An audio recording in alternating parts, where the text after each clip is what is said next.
on about receiving this anyway? We're very pleased, you know. We're not moaning. What did she say to you when you went up there? We have to keep saying it. She said to each of us, sort of, it's a pleasure giving you, or some sentence like that. She said to me, have you been working hard lately? And I said, no, we've had a holiday, but we hadn't, you know, but I got stuck. I couldn't think what to say, so I just said that.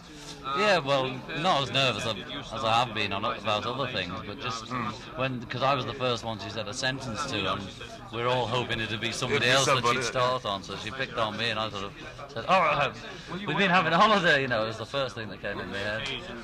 Yeah, and what time did you get up this morning? And 7 o'clock I was woken up, you know, it was terrible, and left the house about 7:30, picked up George, and then met the others in town. How long were you at the palace? About an hour or an hour and a half, something like that. And were there a lot of people there? Yeah, there was a lot outside, you know, they were all jumping about, it was quite good. Well, thanks very much, John. It's a pleasure.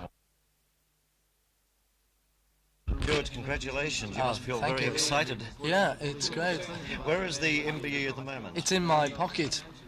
And this was the first time that you've been to the palace? Yeah, that's right. And the first time that you'd met the Queen? Yeah, we've met the Queen Mother and Princess Margaret. We met her twice, and the Duke and Lord Snowdon, but we never met the Queen before. What actually, George, did she say to you? Well, she stuck the medal on me and said, it's a pleasure to give you this. And then she put John's on him and asked him, had we been working hard lately? To which he said, no, we've been on holiday, but actually we haven't been on holiday, we've been recording, but he couldn't think of what we'd been doing at the time. That means you must have been a bit nervous, so everybody must have been a bit nervous. Oh yeah, naturally. How long did you stay at the palace? Well, we were there about an hour and a half altogether, or 2 hours, but we had a long wait because they had to get everybody in order and all that, you know. So you went under the B, did you, under B for No, Beatles? I don't think so. I think we went under... we all went together, but I think we went under alphabetical order. They put us all together, you know.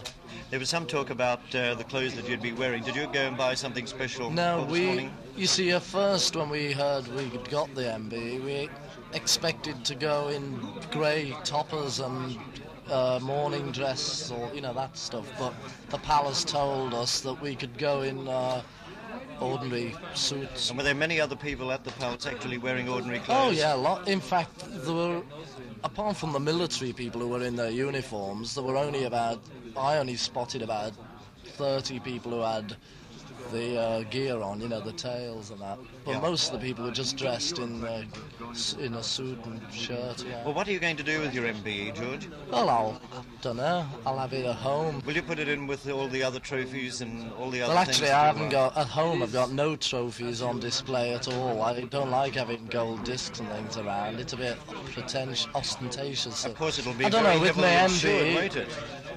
I don't know. I may have it on the wall. Depends on if it looks good. One other question On the too, wall. George. Did you get a haircut for this morning? Well, I had a bit of a trim, you know. I didn't have much of, but I always have a trim. Usually when I, wash my hair, I have a trim, and I was going to wash it anyway. So. And have you got a special message in particular for Australia, George? Hello, cobbers. Okay. Marvellous. Thanks very much, George Okay, Harrison. thank you. Bye.